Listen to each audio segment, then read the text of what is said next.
I'm Julianna Marler, CEO of the Port of Vancouver, USA. Welcome to our 2021 Port Report, where we'll be taking a look at last year's successes, some challenges, and what's ahead for 2022.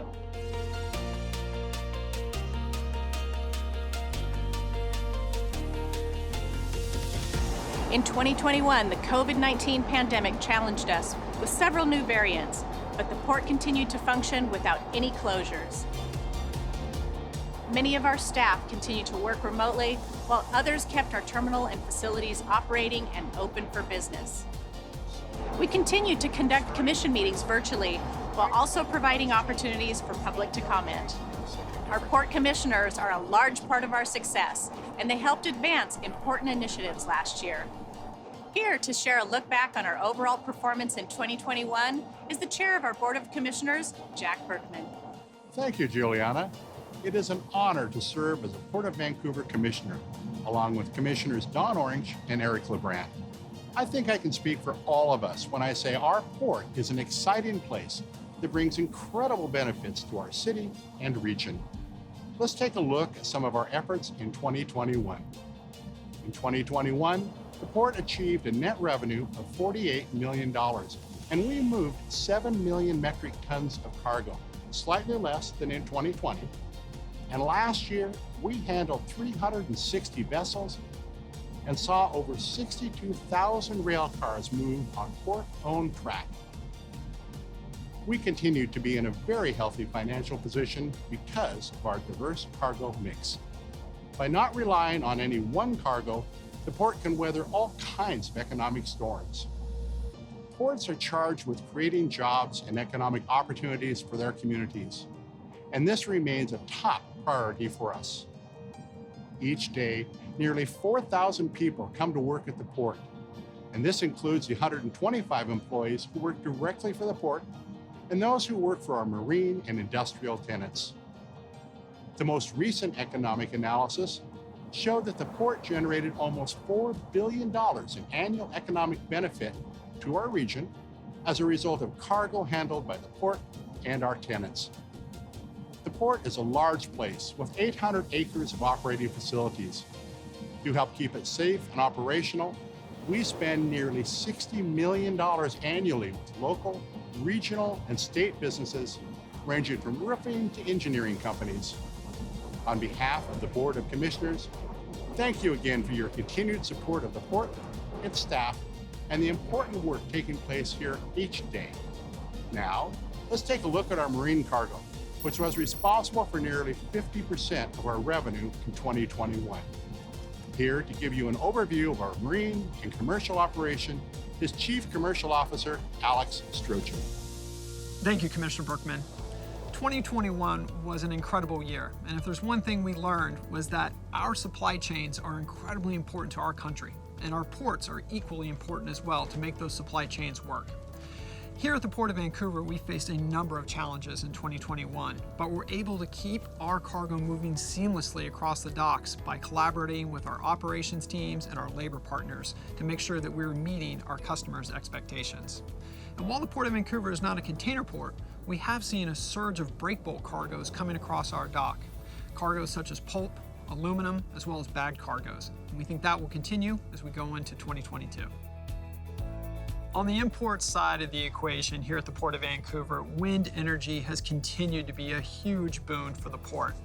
Our ability to handle wind energy is huge. It's enabled us to be able to move wind energy to places like Washington and Oregon, as well as all the way up into Canada to power our homes and businesses.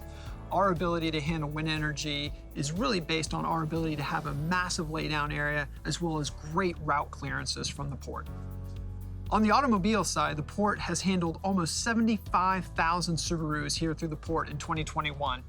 And while there were a number of different supply chain issues, we feel that we'll be overcoming those as we go into 2022, and we will be welcoming Subaru's first all-electric vehicle, the Solterra. We saw almost 350,000 metric tons of steel across our docks in 2021. This steel was used in a wide range of applications, everything from light manufacturing to infrastructure development. The Port of Vancouver is primarily known as an export port due to our West Coast location and proximity to the Asian markets. This last year, we exported 86% of our cargo and imported 14%. So let's take a look at our top export cargoes in 2021. The port received over 5.4 million metric tons of wheat, corn, and soybeans by barge and rail, most of it bound for Asian markets. Our port receives about 12% of our nation's wheat, and it is stored here at the United Grain Corporation storage facility, the largest on the West Coast. We moved 235,000 metric tons of copper concentrate, which is exported primarily to Asian markets and is used for electric car batteries and copper wiring. We also loaded 138,000 metric tons of bentonite clay, which is used in the automotive industry. We loaded 460,000 metric tons of scrap metal. This represents automobiles and other household appliances that are shredded, sent to Asia, and are recycled into new consumer goods. No discussion about our marine business would be complete without introducing our partners in the ILWU. Here's our CEO, Julianna Marler, to tell you more. Thank you, Alex.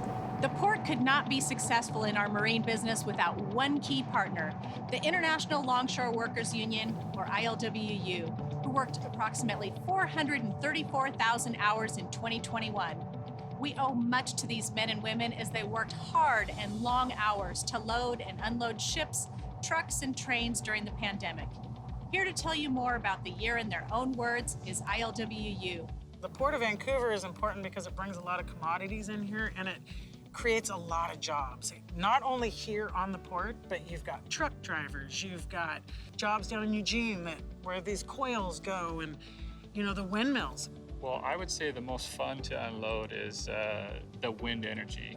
It's big, it requires a lot of manpower, it requires a lot of skill to get done, and the more challenging jobs, for me anyway, is definitely the more fun and interesting to get on. This port has fought hard to keep commodities coming in here, to provide good jobs, good labor jobs. It just makes a thriving community. Thanks again to our local four. We appreciate all the efforts of our longshore team who kept cargo moving at the port last year. In addition to our marine services, the port is also home to 50 industrial tenants. Here to tell you more about this important side to our business is Alex Strogen. As Julianna mentioned, the commercial side of port operations is an extremely important part of our overall portfolio. The port is home to a variety of businesses, big and small. But each is important because healthy local businesses are the backbone of a strong local economy. In 2021, we welcomed new tenant, Western Partitions Incorporated, to the port family. And Fisher Construction Group moved into their new facilities at the port's Centennial Industrial Park. We also saw current tenants grow and expand their footprints, like Trabella Cabinetry, as well as Far West Steel. At the port, we pride ourselves on being the landlord of choice for these businesses because we are truly committed to their success and value those relationships. Now, Julianna will take a look back at some additional highlights from last year. Thanks again, Alex. We had a lot to celebrate in 2021, and here are some of our major accomplishments. Staff completed and began to implement our first climate action plan. The plan will provide strategic direction for reducing port greenhouse gas emissions. The Port's Community Fund assisted 3 local organizations that are involved in the Port's mission of job creation, training, and economic development.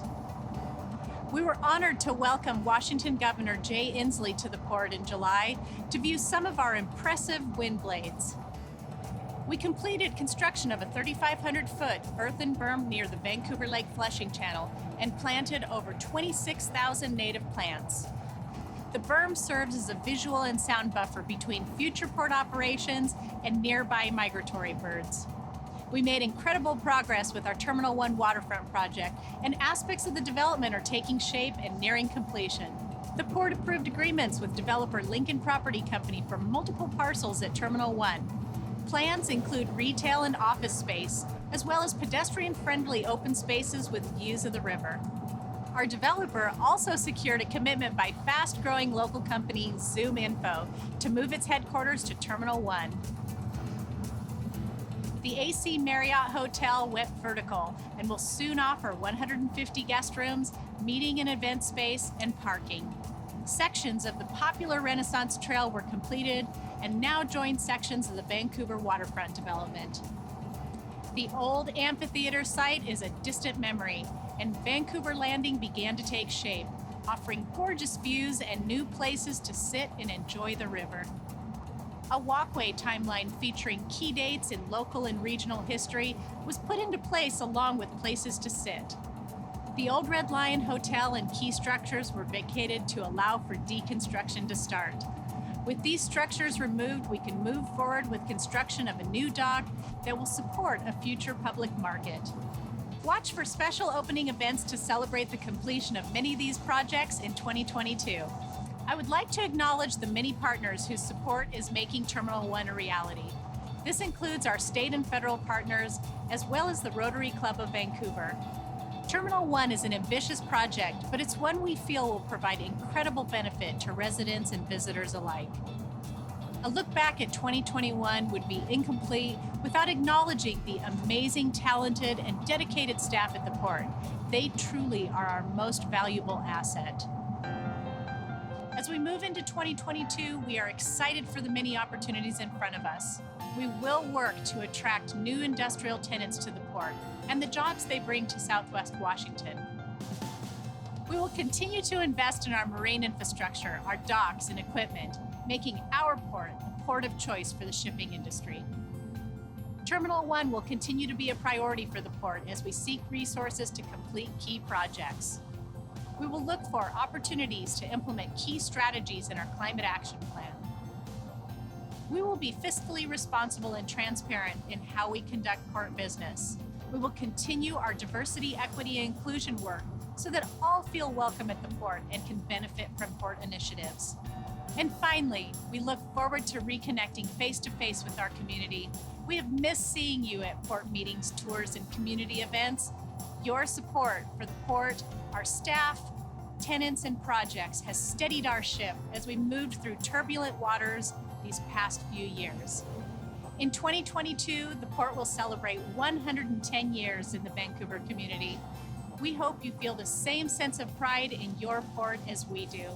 Thank you for watching our 2021 Port Report, and we look forward to seeing you soon.